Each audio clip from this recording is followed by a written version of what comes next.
Bem-vindo a mais um Resumo EBD. Eu sou a diaconisa Tânia Anjo, professora de Escola Bíblica Dominical. Estamos dando início ao terceiro trimestre de 2020 com uma reedição especial das lições bíblicas que foi escrita em 1993 pelo missionário Eurico Bergsten, que tem o título Os Princípios Divinos em Tempos de Crise, a reconstrução de Jerusalém e o avivamento espiritual como exemplo para os nossos dias.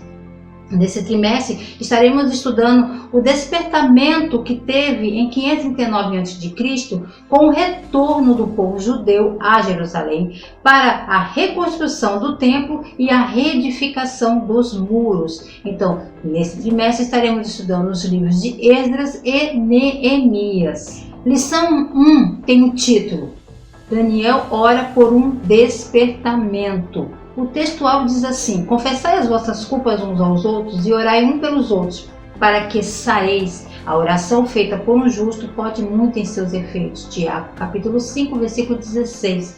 A verdade prática diz assim: o crente dedicado à oração pode exercer influência no céu, na terra e até sobre os poderes malignos. A leitura bíblica em classe se encontra em Daniel, capítulo 9, do versículo 1 ao 3, Daniel, capítulo 6, versículo 10, Daniel, capítulo 2, do versículo 17 ao 19 e Esdras, capítulo 1, versículo 1 ao 5. Tópico 1. Daniel foi despertado para orar. No capítulo 9, em questão dessa lição, diz assim no versículo 1: no primeiro ano de Dário, filho de Assuero, da nação dos Medos, o qual foi constituído rei sobre o reino dos caldeus.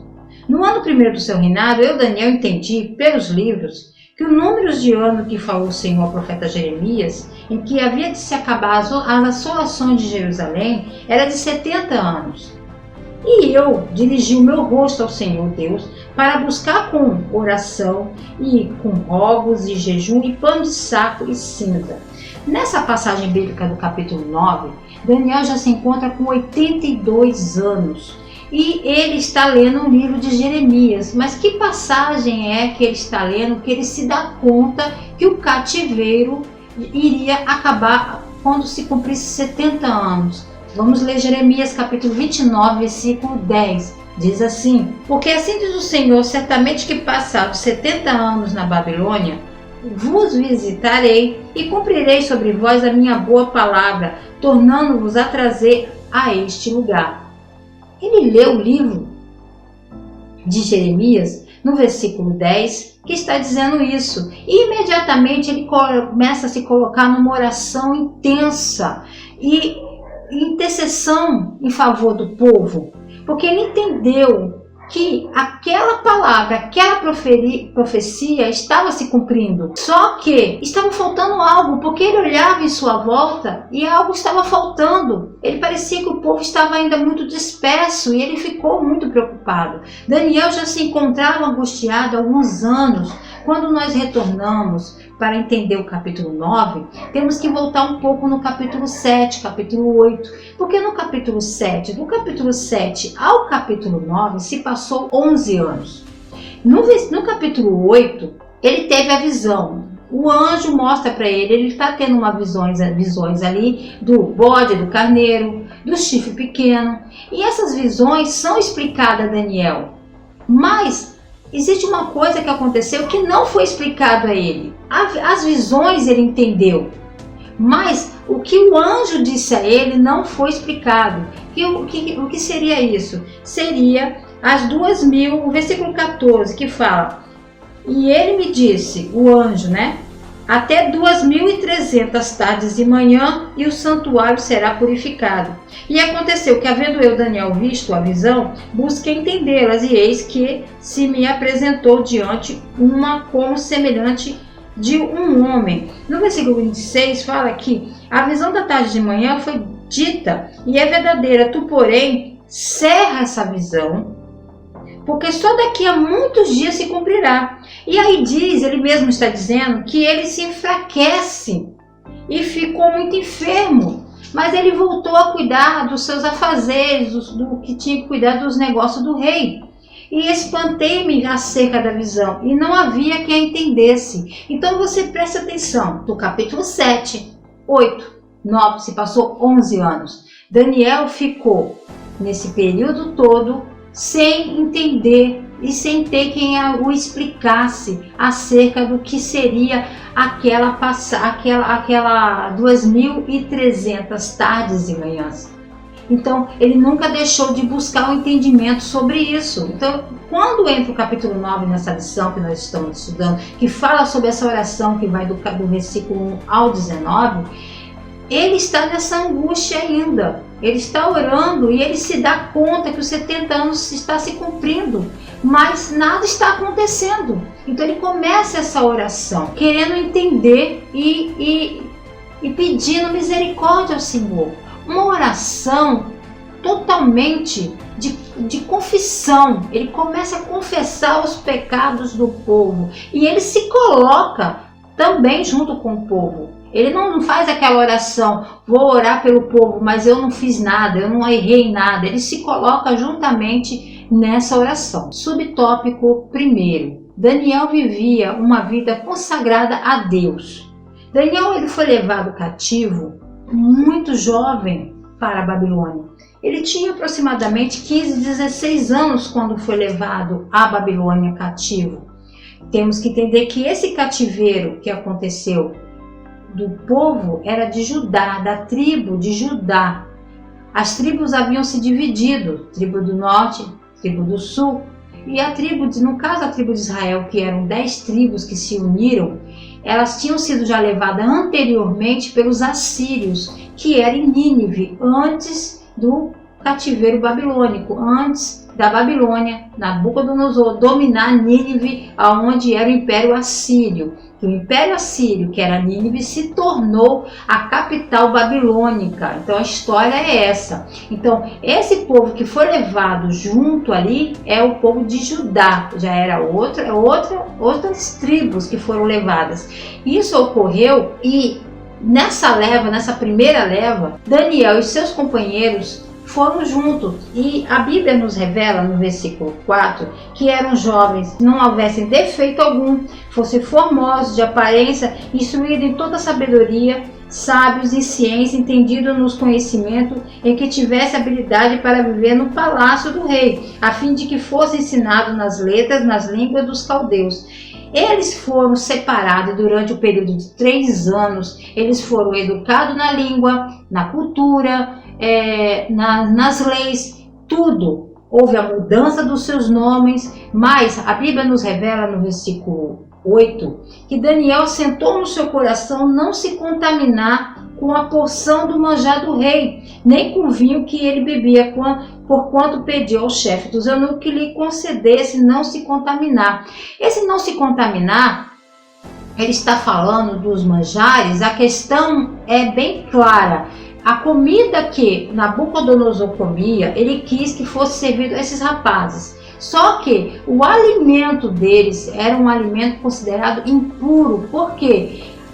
Nós sabemos que pela lei mosaica havia uma dieta a ser seguida e certos alimentos, como o porco, não poderia ser ingerido. Então Daniel se colocou ali no seu coração, juntamente com os outros, que não iria comer aquela comida. Foi isso que ocorreu. Então o alimento era uma questão da dieta. O alimento deles era totalmente contra aquilo tudo que eles acreditavam, por isso ele não comeu. Então Daniel, ele sempre teve uma vida, mesmo sendo jovem, sendo cativo, ele teve uma vida do começo ao fim de fidelidade para com Deus. Então ele, mesmo em meio à idolatria, mesmo vivendo num país fora da sua nacionalidade, querendo mudar a sua mente, ele se colocou no seu coração, no seu caráter, ele era inabalável diante de Deus. Subtópico 2. A estatura espiritual de Daniel capacita-o para enfrentar os verdadeiros combates em oração.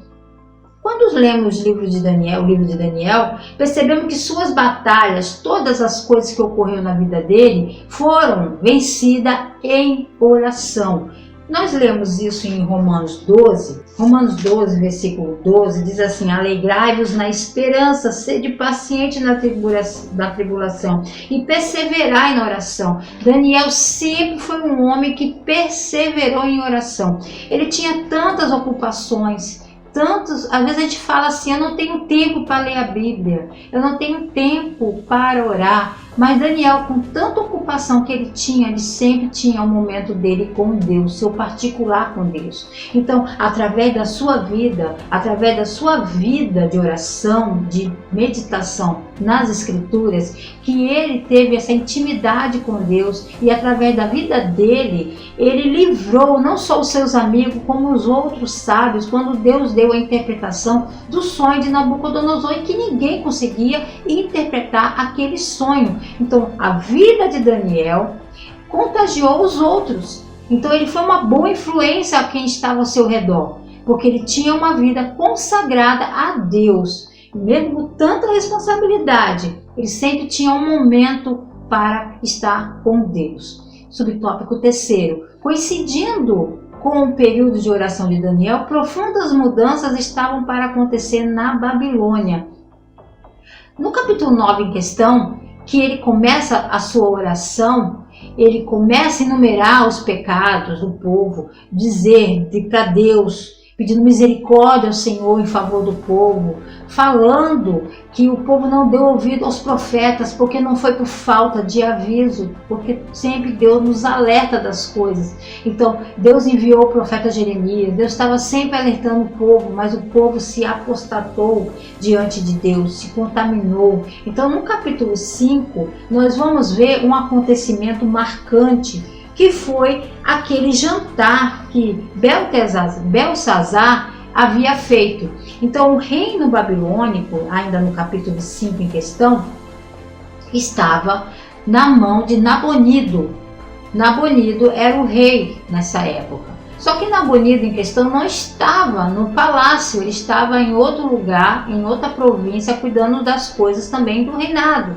Então ele não estava ali, e seu filho, que seria o segundo, no reino, fez um belo de um banquete. Essa passagem nós conhecemos muito bem. E ele, com esse banquete, depois de muita bebedeira, muita concubina, muita bagunça, ele pede para que traga todos os utensílios do templo de Jerusalém que Nabucodonosor trouxe. E olha que Nabucodonosor, no seu período de reinado, ele só deixou as coisas ali guardadas, ele nunca fez nada. Mas já o seu neto, ele não só pede para trazer e começa a usar as taças, o candelabro, a pia, tudo que era do templo sagrado para o Jerusalém, e começa a fazer uma festa profana, Misturando o santo com o profano nunca vai dar certo.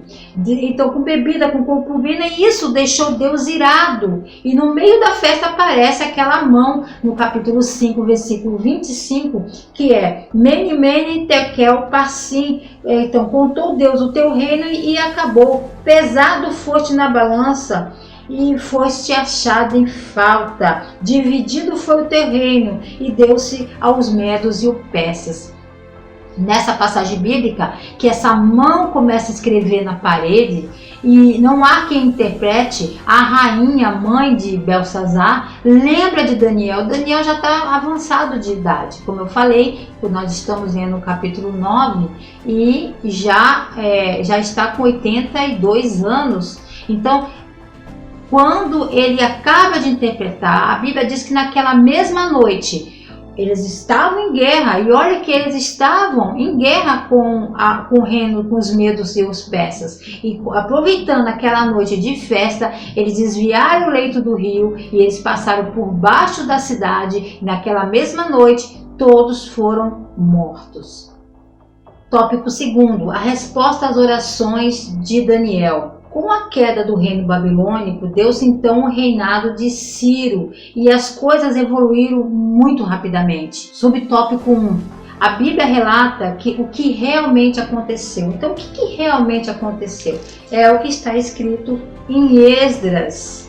Esdras capítulo 1 diz assim: No primeiro ano de Ciro, rei da Pérsia, para que se cumprisse a palavra do Senhor, por boca de Jeremias, despertou o Senhor o espírito de Ciro, rei da Pérsia, o qual fez passar pregão por todo o seu reino, como também por escrito, dizendo: assim diz Ciro, rei da Pérsia: o Senhor Deus do céu me deu todos os reinos da terra, e ele me encarregou de lhe edificar uma casa em Jerusalém, que é em Judá, que há entre vós de todo o seu povo, seja seu Deus com ele, e suba a Jerusalém, que é em Judá, e edifique a casa do Senhor Deus de Israel, e ele é o Deus que habita em Jerusalém. E todo aquele que ficar em alguns lugares em que andar peregrinando, os homens do seu lugar o ajudarão com prata e com ouro e com fazenda e com gado afora, as dádivas voluntárias para a casa de Deus que habita em Jerusalém.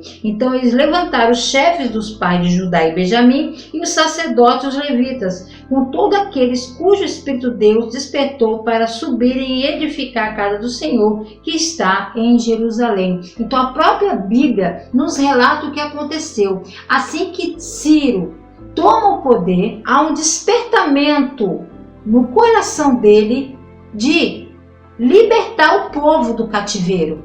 E além de libertar, ainda ajudar com dinheiro, com finanças, para a reconstrução tanto do templo quanto dos muros de Jerusalém. Então Deus despertou um rei pagão para abençoar o seu povo. E Deus usa quem Ele quer para abençoar o seu povo. Então Ele usa quem Ele quer, Ele faz como Ele quer e no tempo que Ele quer. Subtópico 2. Conforme essa declaração de Ciro, estava cumprida a promessa divina, toda através do profeta Jeremias. E olha que se cumpriu o seguinte: todos os judeus, esse foi o decreto, todos os judeus seriam libertados para voltarem a Judá. Aqueles que quisessem, quem quisesse ficar, poderia ficar, mas quem quisesse voltar para Jerusalém estava liberado. Receberam permissão para reedificar o templo. Todas as despesas da construção do templo poderiam ser tiradas dos tributos além do rio.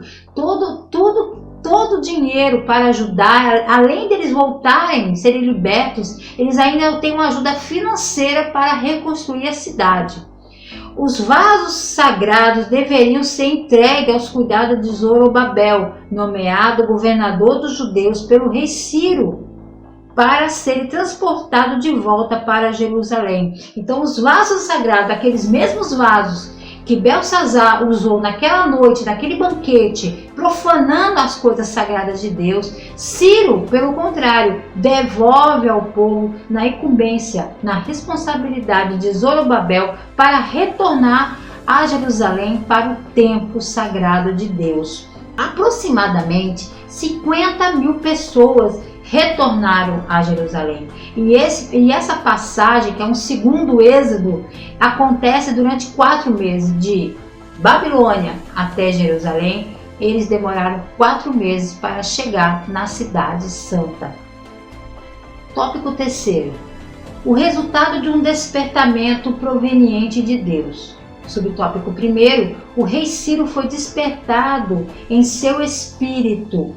Ciro não conhecia Deus. Ele era um rei pagão, mas Deus conhecia muito bem Ciro. É o que está escrito em Isaías 44, 28 e 45. Diz assim: quem diz de Ciro: é meu pastor e cumprirá tudo o que me apraz, dizendo: também a Jerusalém, ser edificada, e ao templo funda-te. 45:1. Assim diz o Senhor ao seu ungido, a Ciro, a quem tomo pela mão direita para abater as nações diante da sua face. Eu soltarei os lombos dos reis para abrir diante dele as portas, e as portas não se fecharão. E eu irei diante de ti e endireitarei os caminhos tortos, quebrarei as portas de bronze, despertarei os ferrolhos de ferro, e te darei os tesouros das escuridades e as riquezas encobertas,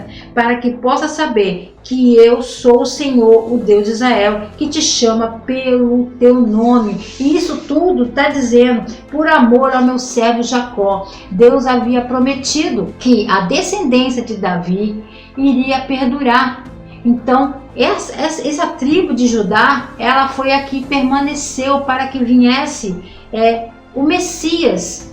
Toda a Bíblia ela está sempre se referindo ao Messias. Então, nessa passagem, Deus usa Ciro, um rei pagão, e ele é chamado já de ungido. E quando Isaías proferiu isso aqui, foi há mais de 150 anos antes do nascimento dele. Isso é impressionante. Então, mesmo que Ciro não conhecesse Deus, Deus já o conhecia e Deus já havia o separado para usar ele para libertar o povo do cativeiro babilônico. E foi o que aconteceu. Deus usou a vida de Ciro para que, a fim de 70 anos, o povo fosse libertos desse cativeiro. E ele fala ainda lá em Esdras capítulo 1, no versículo 2, que ele diz assim: o Senhor Deus dos céus. Então, o próprio Ciro reconhece que ele é um Deus verdadeiro, diferentemente de Nabucodonosor, que teve que passar várias situações para reconhecer que só havia um Deus. Nabucodonosor só caiu em si quando se transformou em animal, e depois que voltou, que a sua lucidez voltou, que ele reconhece que só existia um Deus verdadeiro. Então, Nabucodonosor passou por tantas situações para entender quem era Deus. Já Ciro foi de imediato, é bem diferente.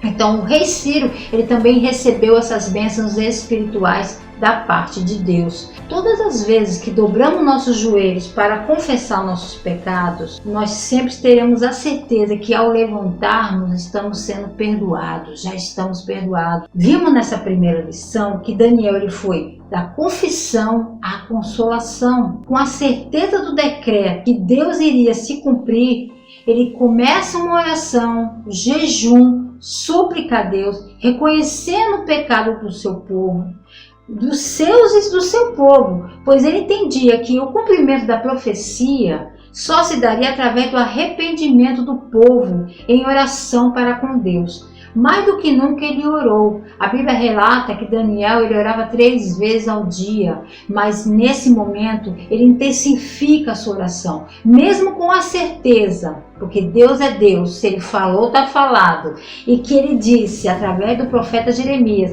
que ao cabo de 70 anos o povo iria ser liberto. Já havia entrado outro imperador e ele não viu nada acontecer. Ele começa aquela oração intensa, que o anjo vem a ele, não só dá a resposta daquelas 2.300 tardes e manhã, como confirma realmente que aquilo iria acontecer. E logo em seguida, Ciro vai libertar o povo. Então isso é muito interessante para nós e um exemplo para a gente que mesmo em situações difíceis temos que estar orando, e mesmo que tudo esteja bem, devemos estar orando, estar buscando a face do Senhor a todo momento, juntamente com a leitura da palavra de Deus. Espero que essa lição tenha te trazido muito entendimento. Espero que essa lição tenha sido de muita edificação para as suas vidas. Esteja sempre em oração. E peço a vocês que se inscrevam no canal, curta, compartilhe, ative as notificações do sininho aí embaixo e lembre-se, Deus está sempre no controle. Eu vou começar a falar de bater?